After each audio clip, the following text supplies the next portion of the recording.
هذا البرنامج يأتيكم برعاية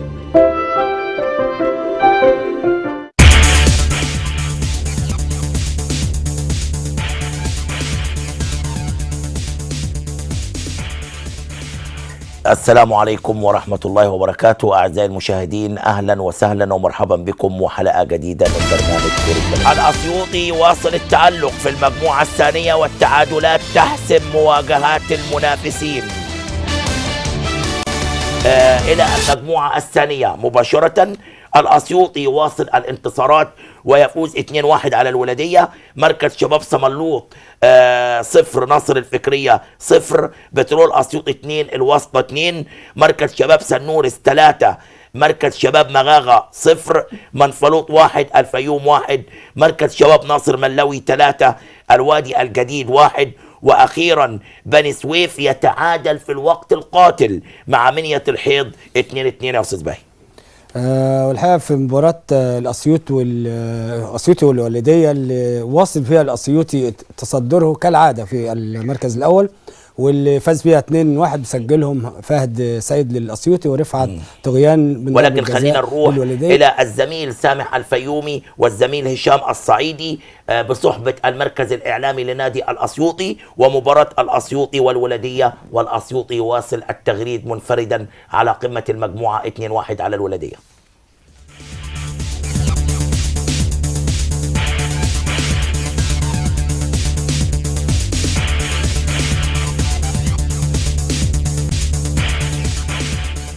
مواجهة رائعة ما بين فريق من فرق الوسط المركز الثامن وفريق المقدمة.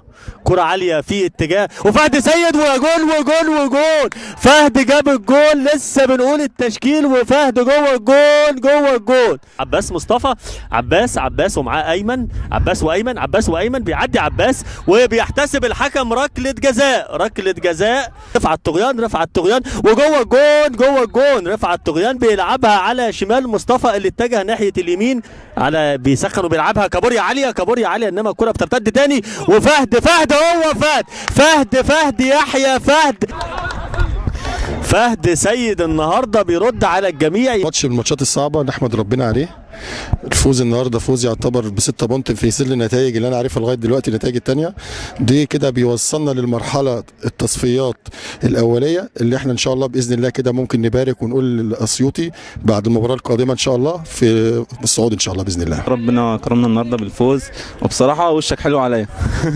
الحمد لله ربنا كرمنا بالجونين دول بعد ما كنت مريح الفتره اللي فاتت دي عشان كان عندي برد.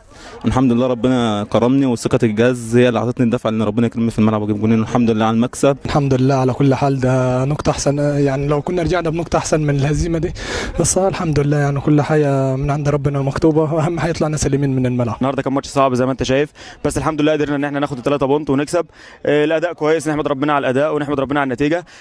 احنا عندنا هدف من أول موسم إن احنا نصعد إن شاء الله الترقي وبعد كده نصعد ممتاز.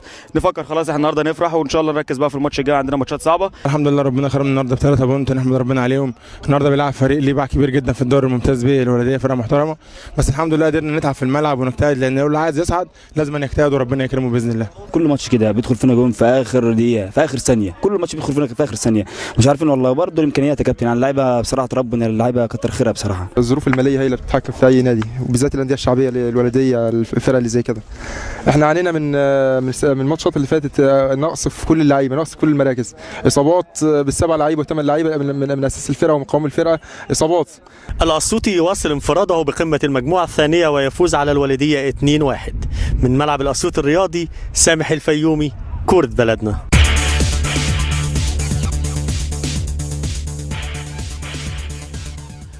والنبي يعني ربنا ما يحرمناش من الابتسامه بتاعت سامح. يا جماعه ايه ده؟ ايه الجمال ده؟ ايه الروقان ده اللي فيه سامح الفيومي؟ مراسل رايق قوي. لا ومعلق النهارده. وانا انت شايفاه معلق كمان. فهد يحيى فهد. خاصة في المنطقة المؤخرة في ترتيب المجموعة.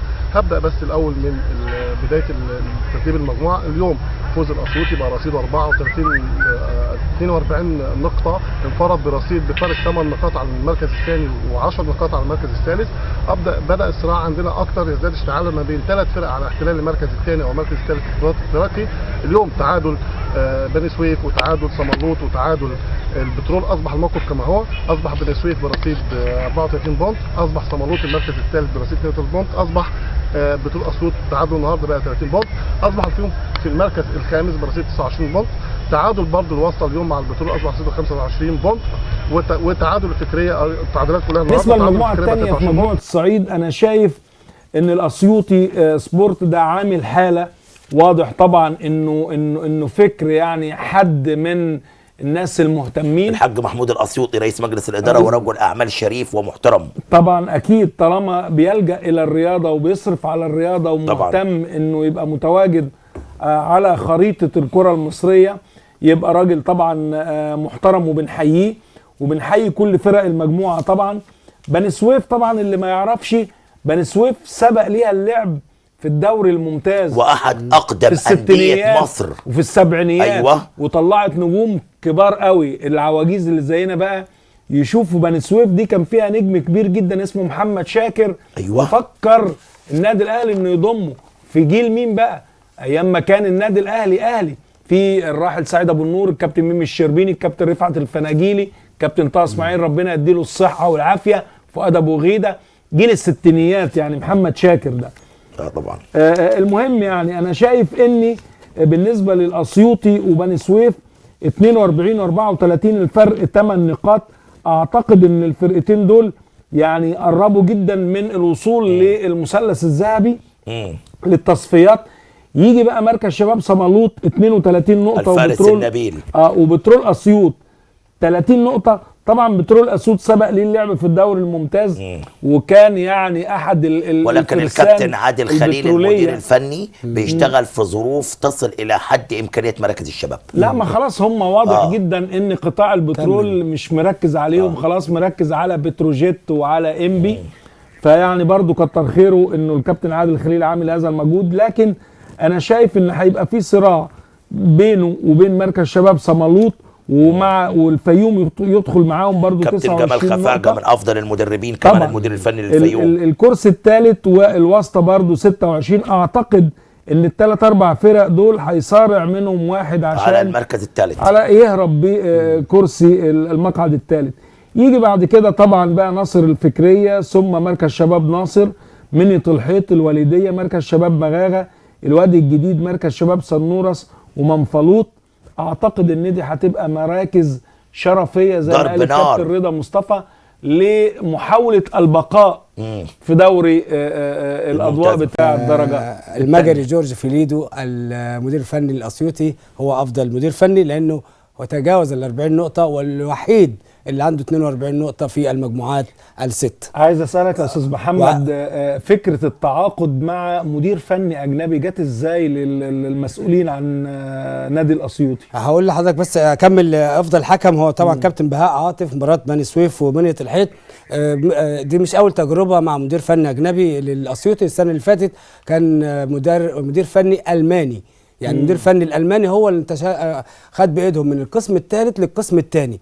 وعلى فكره هذا المدير الفني الالماني بيدرب دلوقتي فريق بالقاس، يعني تعاقد معاه فريق بالقاس حاليا. في بالقاس في الوقت الحالي. هو ستيفن الالماني ستيفن. طيب. هو اللي صعد بالاسيوطي من القسم الثالث للقسم الثاني وحاليا بيدرب بالقاس. شكرا يا استاذ بقى. يوم السبت 12 ابريل الاسبوع العشرين في المجموعه الثانيه، الولديه يلتقي منفلوط، ناصر الفكريه يلتقي الاسيوطي سبورت، الوسطى يلتقي مركز شباب صمالوط، الفيوم يلتقي مركز شباب ناصر ملوي، الوادي الجديد يلتقي بني سويف، مركز شباب مغاغه يلتقي منية الحيط. يوم الاحد مباراه وحيده هي مركز شباب سنورس وبترول اسيوط، وهي مباراة قمة في الإثارة، لا بديل أمام البترول عن الفوز، ولكن مركز شباب سنورس يسعى إلى مواصلة الانتفاضة.